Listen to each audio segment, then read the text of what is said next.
Coming up, with coaching turmoil all throughout the New York Football Giants, there still is one more game to play. Game incentives, fond farewells, and what it means for Big Blue to possibly beat the Eagles. We dive in coming up next.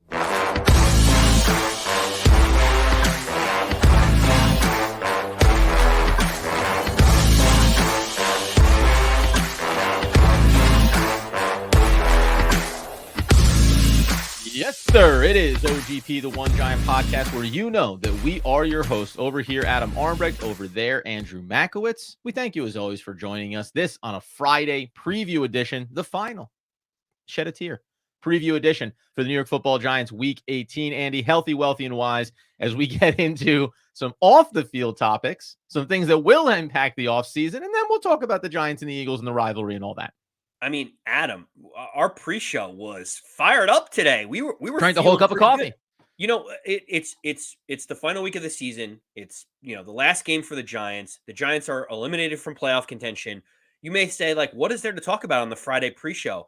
And we had to cull at least 5 or 6 things that we each wanted to talk about, because it feels like there's so much to talk about before the season kind of puts a bow on it and wraps up, right? Of course, yeah. There's too many good topics to talk about for a 5-win team, shockingly enough. And we start not on the field, but inside of the coaching room, because as we've gone through this, and frankly, this has happened before, and it's happened again. Tip of the hat to Jay Glazer, who last month alluded to the idea that there was something going on behind the scenes for the New York Football Giants. Brian Daboll, Wink Martindale, maybe just a butting of heads. So now Jordan Renan and others have kind of started to leak some of this stuff out. There's been some of the press conference questions for the coaching staff, specifically Martindale and Kafka, and whether or not they're going to be back next year. And their responses at least give pause around what the state of this staff is going to be next year. But it's also opened the door on whether or not Brian Daboll might have a little bit more of a personality quirk here than we originally thought. Yeah, so let's break this down in 2 different pieces, Adam. First, we can give the cliff notes of what each of the coordinators said. Please. They asked Mike Kafka, offensive coordinator of the Giants, like, there's reports, like, are you planning on being back? And he's like, my sole focus is on the Philadelphia Eagles. And it's like, okay, you could have just said, like, I'm going to be back. Like, they're pretty simple. Like, okay, you're going to go with the tone deaf. I didn't hear your question. Thank you. Next. Yeah. And then they ask, Thomas McGahee, the special teams coach, and he's like, I don't know. We'll see. I'm under contract, but like, if I get fired, so be it. And like, he's like, I don't know. We'll figure it out. I don't get too worried about this stuff. You're like, okay, that doesn't sound really that convincing. And then, by the way, I'm usually here. Coaches, yeah, like, I'm here until I'm come not. And go. I'm always here. I'm here until I'm not, or my key card doesn't work, is not really the most convincing answer. And then they ask, my wife and I are happily married until the locks get changed. Listen, what can I tell you? I don't have all the information. Then they ask Wink Martindale, like, do you plan on being back? And then he, like, anytime someone asks a question to answer your question, it's never convincing. He's like, do I expect to be back? I don't see why I wouldn't be back. It's like he almost has to ask himself the question again before he speaks to make sure he doesn't say anything. And like, Adam, could you imagine if you told your significant other, Courtney, if she said, like, do you love me? And you're like, do I love you? I don't see why I wouldn't love you, right? Like, how do you think that would land with her if you mentioned that to her? In a world, where wouldn't I love you? Am I right, guys? I don't know. We'll talk about it later. Because that's also that was the final note from Wink Martindale. It's like, we'll talk about it. Like, after the season is over, we'll get into those things. No, 100%. And we know, like, so the Wink Martindale specifically, because on Mike Kafka, the general sentiment is that the coaching staff underneath Daboll, specifically with the offensive and defensive coordinators, are kind of looking at this and saying, I don't know if I want to have my wagon hitched to Brian Daboll. A year ago, when the team is successful, it's helping to elevate your profile. Wink Martindale's already well established. Kafka is getting his first offensive coordinator job. So this is about trying to get to the place where you get looked at for head coaching gigs. They both did last year. Neither of those ended up coming through. So from Kafka's standpoint, as it's been reported, if I could get out of here and go take a lateral move somewhere else, it probably would feel good for me, because nothing about my resume has improved. Even with the winning season in his first year, it's not like the offense was lighting up the world, and this year has been a real downturn, right? So that's the Kafka piece of it. Young, looking to elevate his profile. The Wink Martindale is far more interesting, because you already have, like, well, have they been butting heads here along the way? probably it looks like. And that's okay. You don't all have to be friends, right? Let's get the job done. The other side of it to me, though, is Wink Martindale is an established coach. He had a very long, successful tenure with the Baltimore Ravens as a D coordinator. And nobody is going to argue that the best unit on this team this season has been the defense. And nobody is going to argue that without the defense having the multiple turnover games that they did, the record probably looks even worse. So Wink Martindale might be like the saving grace for Brian Daboll right now. And the idea that like they don't seem to be able to work together. If I'm Wink Martindale, I'm looking at it as why do I want to stick around here where it looks like I end up having to be the lame duck for an offense that has struggled effectively really over 2 years, even though the first season was a little bit more impressive. It's crazy because you're absolutely right. It's crazy to think that the team that gives up the fifth most points per game on defense, like the It's fifth also the most best. points per game the Giants do, is the one thread that's been holding everything together. Like Yeah. that is not the most confident way to think about this. But Adam, you mentioned Jordan Renan came out and said, while Kafka and Wink, Kafka is under contract. Some of these coaches are under contract. They may not necessarily want to be back. It may be their choice to leave, not necessarily Daboll's. And that started kind of turning the gears a little bit for you and I a little bit, right?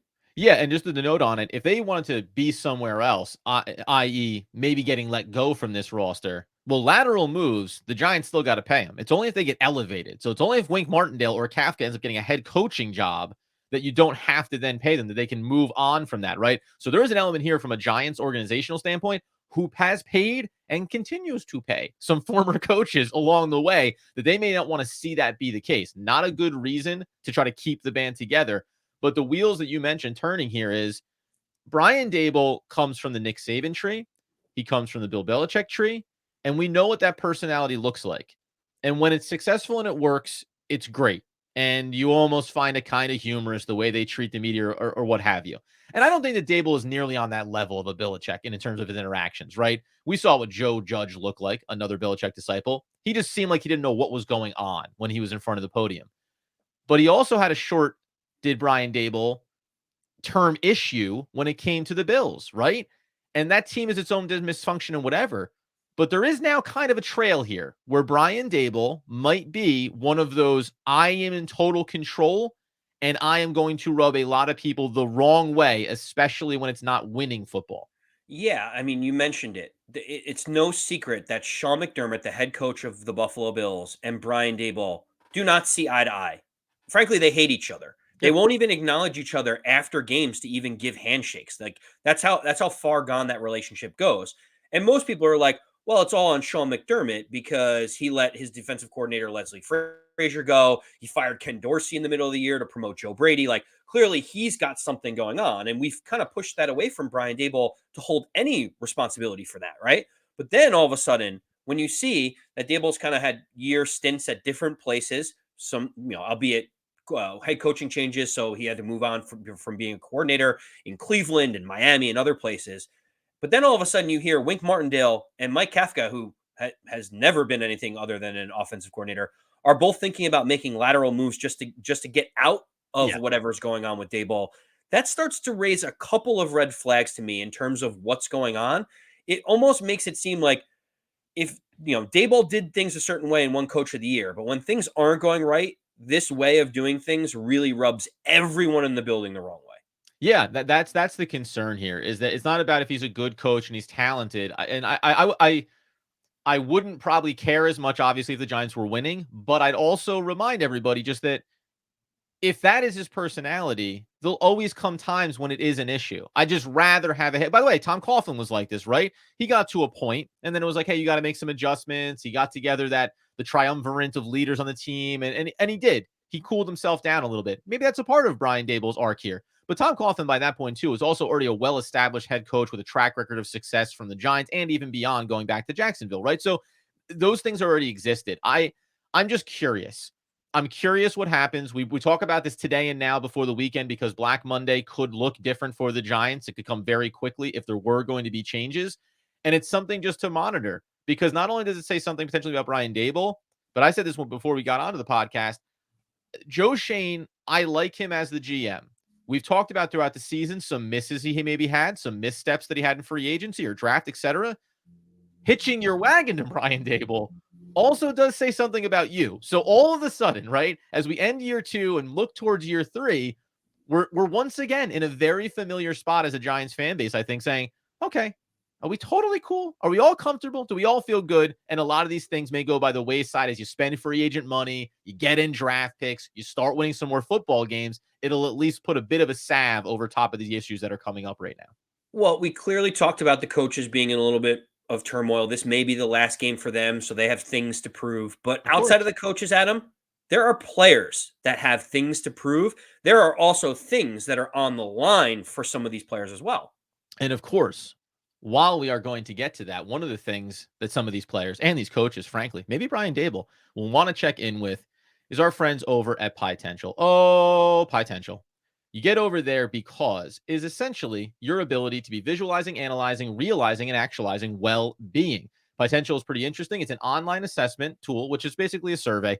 You get in there, it sets benchmarks and tracks your well-being and gives you coaching to improve it, and also tracks your progress over time. And it's completely free for individual users. So the Giants organization doesn't have to go in all on this. You just select certain guys. Brian Daboll, right? Maybe a couple of key players you want to talk about. Maybe Saquon Barkley before you get to the negotiating table in the offseason. We're going to discuss him in a minute. You check it out over at Pietential.com. That's Pietential. Oh, player watch, Andrew. So first on, there's a couple of things going on here. There's the high level stuff when we get to the offseason. I just did what I thought was a fantastic discussion around Saquon Barkley and kind of what his Giants legacy could be. But there's a handful of players that have things coming into this game that really matter for them. And the one I want to go to first is actually Darius Slayton, because he's the guy that has been impressive. He's gotten some more attention now. People are now talking about 4 to 5 years, over 700 yards, being a 5th round pick, arguably one of actually the success stories for the Giants organization. He can do some things on Sunday, Andy, that are actually going to increase his money now and increase his money later. He can, Adam. And there's two key areas where Darius Slayton can earn himself more money this year as well as next year. And That's right. basically, there's $200,000 on the line for Darius Slayton this season. And it's spread over two different outcomes. The first, Darius Slayton will get $100,000 if he finishes with 50 to 59 catches. Come on. Adam, he is at 45 catches right now. So 5 catches in this game nets Darius Slayton an extra $100,000. Yeah. When you talk about the other piece of it, he can also earn another $100,000 for the yardage that he has for the entire season. If he can get up to 750 yards, which he's 42 yards away from right now, this is all from Dan Duggan at the Athletic. Shout out for him putting this all together. He earns another $100,000, which, Adam, also, if he earns both of those, it bumps his next year's salary $200,000 up from 2.4 to 2.6. Yeah. So he's got 200,000 on the line this season, plus another 200,000 in salary next season. 5 catches, 42 yards. Put it in the bank, right? $500,000. $500,000 for a 5th round pick. We've talked about Saquon Barkley. We're going to touch on him here in a second. Saquon Barkley got a massive paycheck when he was taken 2nd overall as a rookie. Here's a little secret. 5th round picks don't get a lot of money, right? And they brought him back on a $12 million 2-year deal effectively. So if you think about going from earning $12 million to earning $12.5 million over those 2 years, and then there'll probably be another roll of incentives next season for him as well, clearing an extra $1 million, 1.5 maybe over the life of this 2-year contract, it is very significant. And I also think it's symbolic for Darius Slayton. He has been a really solid player for the Giants. And I know we want greats. We want legends, right? We want gold jacket wearers. Guess what? You got to start somewhere. And he's been solid for them. And when you project forward to adding in more receivers or Jalen Hyatt taking the next step, Wan'Dale Robinson, you want Darius Slayton to kind of slot in as being your 3rd wide receiver, and he can maybe even slowly move to your 4th best wide receiver. And this just feels like a reward for him. I'll ask before we talk about these other couple of players, do you think that the Giants make it a point to get this done, to get him his 5 catches, to get him that bonus? Because I know we're going to talk game later specifically, but it just does feel like, hey, this is what this game is about. It's about rewarding the guys for staying focused, staying together, not getting divisive in the locker room. So if you got an incentive on the line, we're going to do everything we can to get you there. I mean, it's tough, Adam, because you do want to do that, but then that also increases, how much Darius Slayton costs next season. And it may seem insignificant that it's 200 grand here or there. You want to keep the vibes going, but like at the same time, like teams, I don't know if the teams are incentivized to necessarily get these guys over these bonuses when it impacts the salary cap. Well, so with Darius Slayton, I say you push the button here, but we'll total up all the bonuses that could get collected here because another guy, and we were talking about this pre-show, and I actually think we had the numbers a little bit wrong in terms of how close he is. Jihad Ward has 4 sacks on this season so far. If he gets 1 sack on Sunday and gets 5 total on the year, that kicks in a $250,000 bonus for Woo! him. He also can earn another $250,000 bonus if he reaches 60% of his defensive snaps. He's currently at 57.8 right now. So I'm not sure, like, in the totality of the season, what percentage does he need to play today? Is it 90 in order to get that extra, 2.3%? But getting that 1 sack is certainly achievable. Now, this feels a little bit different in the sense that Ward's not going to be back here next year. Go back to the turmoil. If Wink Martindale does leave, you bet your bottom dollar that Ward would be the guy that follows him wherever he ends up going to. But so, this is one of those ones. Are you going to not risk injuring some of your younger guys that are going to be here longer term? Or do you let Ward kind of cook and he goes and grabs that and it can end up being 250, maybe even $500,000. So now we're on the books for going into next year, 1.5 between Darius Slayton and Ward.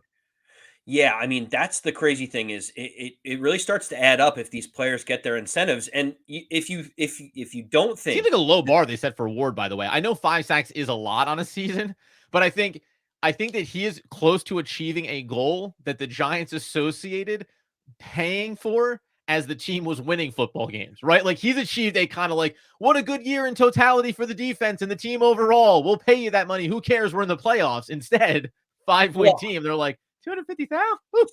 so it's funny that you say that because I actually was thinking about it. I'm like, huh, that's an interesting incentive that they put in for him. Not necessarily like sack more people, get more money. Like clearly that makes a lot of sense. I think it was an insurance policy against Azeez Ojulari and Kayvon Thibodeau getting hurt. And they're saying Sure. So if hey, you we'll get end up we getting know these we'll pay snaps, you if you're playing more. Yeah. right? That's why they put the snaps in and the sacks at him to be able to say, we look at you as a rotational piece and we'll pay you. If your role expands, we want to give you the upside to be able to recoup the value of playing more snaps than what we envision. And so, like, I think it's good on the Giants. Like, he's bumping up against 60%. He's bumping up against those sacks. They have used him more because Ojulari has been injured. So, like, he has gotten more reps. So you kind of want to pay him, I guess. I don't know. Nah, yeah, probably not. I mean, again, sorry, let's do this in the positive way. It's the end of the year. Some of these guys aren't going to be here. And if it's me, you've got almost $40 million in cap going into free agency in the offseason. You can afford to hand out some, like, hey, thanks for the effort kind of checks here at the end of the season. Another guy that can do that is A'Shawn Robinson. Now, Robinson's played 45.8% of the Giants' defensive snaps this season. If he can play enough on Sunday to keep that number above 45%, he'll receive $333,333. Now, unfortunately, this one actually would have been even more significant. If he had played 50% of the snaps, he would have gotten an additional $333,000. You'd be talking about almost $750,000 bonus here for Robinson. He's not going to get that second tier, but all he has to do is maintain, play over 45% of the snaps on Sunday, and he's going to lock in $300,000. Geez, I'm with these threes. Yeah, I mean, the reason why they did that structure was also you expected Leonard Williams and Dexter Lawrence to eat up the majority of the snaps on the Right, trade decision probably defensive moved the line. needle a little bit there, right? And then Leonard Williams leaving, opened up more playing time, which allowed some of these players to get a better chance at getting some of these incentives. I don't think the Giants are really thinking about that one too much with Robinson because as a result, and a byproduct of all this is getting the second round pick for trading Leonard Williams. So you're kind of Right. paying a little bit more here, but by opening up that playing time, you were able to recoup a second round pick. By the way, Robinson, just if you're talking about it, going back over the last, he was playing, he never cleared 38% going through week 7 was his highest percentage total. After week 7, 47, 50, 59, had a low in week 11, 66 though, 59, 69, 61, 60. Like they came close, man. Week 11, when he only played 37% of the snaps, that might be the difference maker of pushing towards that extra tier that he was potentially going to get to. Last guy, real quick here, that I wanted to get to is a guy. Now, here's one that I don't think they should hand out the money for. I'm not. This is where I am going a little bah humbug. We're after Christmas, but Matt Breida has played 27% of the Giants' offensive snaps. He'll earn $250,000 if he reaches 30%, which is possible if he ended up playing a lot against the Eagles on Sunday if Saquon doesn't play a ton. 2 reasons why I don't want him to earn this check. One, I think that the fans, you said this, I think the fans deserve a nice big dose of Saquon Barkley and what could be his final game of his Giants career. And if it's not going to be Saquon Barkley, then it needs to be the rookie Eric Gray. He needs to get reps. Just Matt Breida, unfortunately, you haven't had a function or a role in this offense all season. It's one of the problems I had with Joe Shane this offseason. Sorry, you don't get the extra. But by the way, you've had a long career. You've got a lot of money in the bank, hopefully. Yes, hopefully. I know. I think I don't know, but hopefully you have money in the bank. I feel the same way that you do, where it's like I never want to go into anyone else's pockets. If he gets it, so be it. Great, but it doesn't feel like it would make sense for him to achieve this, because to that point, you want Saquon Barkley out there to be able to kind of like wave his hand and say hello, goodbye, whatever this is going to be for him in the offseason. We'll get to, or it Freud. has to be Eric Sorry. Gray, so that you know what you have in Eric Gray, right? But Adam, Here's the problem. Here's the problem. Just real quick, Matt. Matt Breida, Andy. Here's the problem. His career, I think his career earnings are somewhere around just over $8 million. I kind of maybe he should so play. now that changes your mind. You want him to get all the He's only dollars. earned $8 million in an entire career. You know what I mean? you. Like this is money earned from actually playing for other teams in other years. Well, now people finally got a peek behind the curtain of what Adam thinks is a low amount of money. So 8 million for Adam, That's too low. for Adam is really nothing. Even though It's a Matt drop in the Breida, hat. I guess he's got table scraps. Mhm. But the thing about Saquon Barkley is interesting, because Saquon Barkley is just short of 1,000 yards. He's at 916 yards. He's 84 yards short of 1,000, and we know 1,000 yards is kind of the benchmark for a running back. You just want to get there. It certainly helps in negotiations to say, hey, 3 out of the last 4 years I've been over 1,000 yards. Sure. It's more symbolic than it is monetarily or compensation tied. But do you feel like that is something the Giants are going to put an emphasis on? Is like, get him over there. We want to get him some usage. We want him to get in the end zone and get all these yards in case this is his last game as a New York Giant. I don't know. See, this is weird to me. Like a big dose of it certainly matters. I did the legacy piece yesterday, and we're gonna cap that thing off when we get to the offseason and we kind of get some tea leaves around what we think is gonna happen. It's like 132-ish yards, gets him into third all time in rushing for the Giants. Like something like that matters.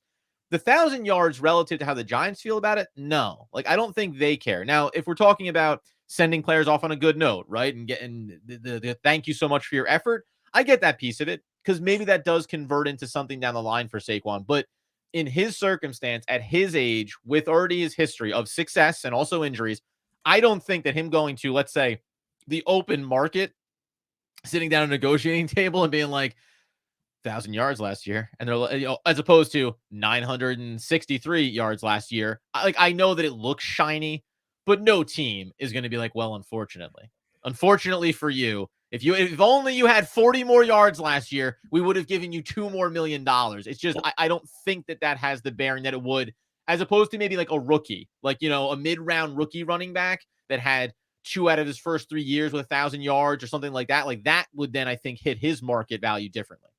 The only thing I'll say is, like, you could make that case about any number, but you could also say, does it matter if you make the Pro Bowl or not? Does it matter if you make All Pro or not? Like, those Yeah. are awards that can be slightly subjective, but I promise you, when you get to the negotiating table, those are things that get slid across the table both ways, where it's like, hey, I'm a 2-time All Pro. Like, Sure. remember that I'm one of the best at my positions. It's just something to think about during negotiation. And by the way, Saquon Barkley being a guy who's a Pro Bowl alternate this year, like again, like I think like that in the negotiation is like, hey, like we know he was right there. He was, he's a borderline Pro Bowl player this year. And by the way, someone's going to drop out, and guess what? He'll probably get to go to the Pro Bowl and wear that Giants helmet one last time when that comes down the pike, later this offseason. But so it's all semantics to me. I think ideally, as we think about turning our attention over to the game here, I think I do just want to. I do think the fans deserve a send off with him. That's fine.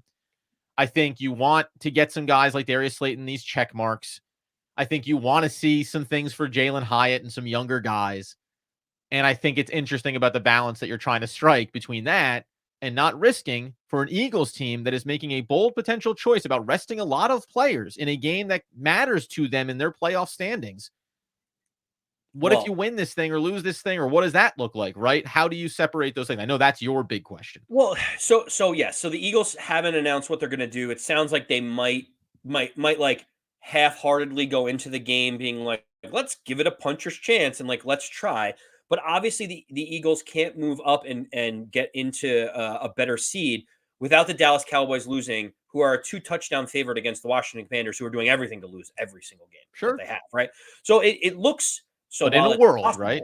while it's In a world possible where for you're you, the Eagles and the Commanders upset Dallas and you benched all your players against the Giants and lost that last game, egg on your face that you could have won the division and you ended up not. so the best thing to do is go in prepared, go in working hard, go in saying that we need to win this game, and then you can always take players off the field and say we're waving the white flag. You can't tell them in the second quarter like, "Hey, sorry, I know we didn't prep for like urgency, but like we got to win this game right now," right? Throttle down. Now throttle up. Come on now. Let's get it going here. Much Yeah. easier to pull excited players off the field than it is to get players amped up in the middle of the game. So, listen, I feel like the Eagles are in a free fall. I think they're going to see the scores 24-3 Dallas in the second quarter. And they're going to be like, what's the point of leaving Jalen Hurts out here?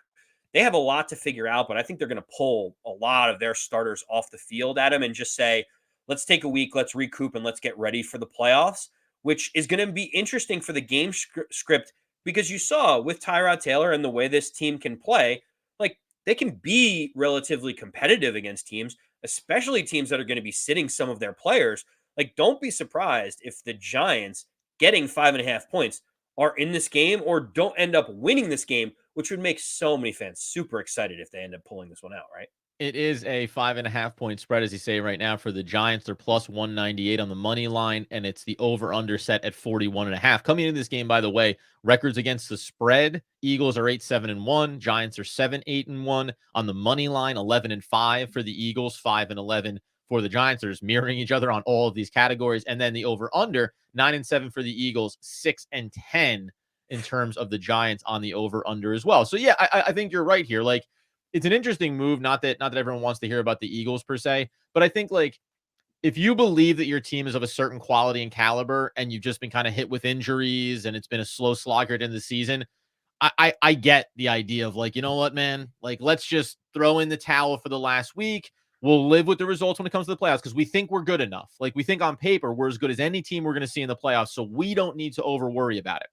On the flip side, the problem for the Giants is you've got all these things. You've got incentives for players. You've got impending free agents. You've got guys that want maybe you're never going to play as a Giant again. Sterling Sheppard, we didn't talk about, right? Like there's all of these little moments and narratives. So you're going to have a very motivated New York Football Giants roster potentially going up against a depleted or diminished Eagles team. Yeah, like of course they can go out and win this game. Adam, you mentioned the player that I wanted to talk about. Here And we go. it felt like we had to make sure this was part of it. So as you can tell, I'm leaning towards the Giants because I think Philadelphia is going to sit their players. And you could see that, even against a Rams team that was desperate to win, the Giants had a field goal to win the game. Like I think getting 5.5 points against all the Eagles backups feels like a good spot for the Giants to be. Sure. Sterling Sheppard, you heard him talk and it sounded like he knew that this was the end of the road for him this week. Talked about how special it's been being here as a Giant. Said not everyone gets the send off that Strahan does, where you hoist the Lombardi Trophy and then you go off and have success in other places. You could tell that he was really thinking about his time and being introspective about his time as a New York Giant. Yeah. There's two things that I'm thinking about here. One is he needs three catches in this game to be fifth all time on the New York Giants receiving list. And he would pass Jeremy Shockey in doing so. So my first thought is, like, couldn't you see a world where they kind of say, we know what we have in Wan'Dale Robinson. We don't want him getting himself hurt. Let's give some slot love to Sterling Sheppard in his last game. Like, even if he, ends up getting a little dinged up or hurt, like he's probably not going to be here. Why don't we have him have his own send off as a New York Giant? And so because of that, Adam, Sterling Sheppard to score a touchdown this game is 12-1. It's Okay. 12-1 Okay, Andy's odds. bet of the week. All right. It's 12-1 odds for Sterling Sheppard to score a touchdown. Wouldn't it be very appropriate for this team to win a game, all the fans be upset, Sterling Sheppard to get a touchdown that wins the game, and like he gets a send off, but people are angry at draft position? Like, to me, that seems like it's too perfect of a scenario for it not to happen. Well, and just briefly, by the way, too, like you have New England playing against the Jets on Sunday as well, and everyone's basically said like Bill Belichick doesn't care about draft stock; he refuses to lose to the Jets. So they might win that game and get to 5 wins. You have the Chargers, the Titans. Like the Giants could still remain relatively in the same position, even in winning this game, potentially, depending on how things shake out. But Yeah, I do. Again, Sterling Shepherd, that is the softest place in my heart that I have for any current Giant. Like, I have more affinity and affection for Sterling Shepherd than I do for Saquon Barkley, because I just think I don't know. When they drafted him, I loved him coming in. I love what he represented. The injuries have absolutely depleted him, but I love him, and I think he's been, and just like Saquon Barkley, he's been an excellent teammate. No one, everyone has nothing but glowing things to say about him. I hope that that he does retire, because remember, he chose to stay with the Giants organization to be able to have access to the medical team when he was recovering from injuries. I hope that he retires and walks right into this organization, becomes a member on the staff somewhere, something. Like, I want to see him around the building beyond his playing career. So if that's what it was, man, if it was like Sterling Shepherd, his final touchdown, and getting into some of those fifth all time in Giants history. Like, there's notable receivers in this franchise's lore. So, like, yeah, I would tip my hat to it. And when you mentioned about Wan'Dale Robinson too, by the way, like, Wan'Dale's proven a lot this year. That's very good. There's nothing really here, that he needs to do outside of having one of those thrilling games. That'd be great, but that's okay. Like, he's already had a couple of those thrillers this season to see that we feel like he's going on the right path. Sterling Shepard would move to fifth all time. He'd pass Jeremy Shockey. He'd be just behind Odell Beckham Jr. in the career receptions for New York Giants. It feels like that would be a good send-off for him. Prediction time, Adam. Oh, baby. Tell me, in this game where you don't know how long the starters are going to play, who's going to play for the Giants, what their motivating factors are, what's your best guess on how this one ends up? Yeah, it's interesting. Now, the Giants also signed Eason back to the active roster here, because Tyrod Taylor's been dealing with a little bit of a back injury. You assume the hierarchy would still go Tyrod first, then Tommy DeVito, and then down to Eason if you needed to. So there's something there in that regard. Listen, a couple of moments last week against the Rams, they could have won that game, and that's a healthy Rams team that needed that game desperately. Got a couple of missed passes here and there. The running defense for the Eagles has been terrible. You can get yards on them. So, I talked about to Andy about watching two highlights from a few years ago from Saquon Barkley, and this year he does not have that gear anymore. So he is catchable. I want to say that they're going to do that final thing that will upset a lot of Giants fans in terms of draft stock. Andy and I probably are influenced in our opinions about this game because we don't view that draft as detrimental if you fall to 6 or 7 or you rise to 4 or 3. Those things are for the offseason. I want to say that they win this game, but I think I'm just looking through like some rose-colored lenses from the last 2 weeks. This feels like a trap.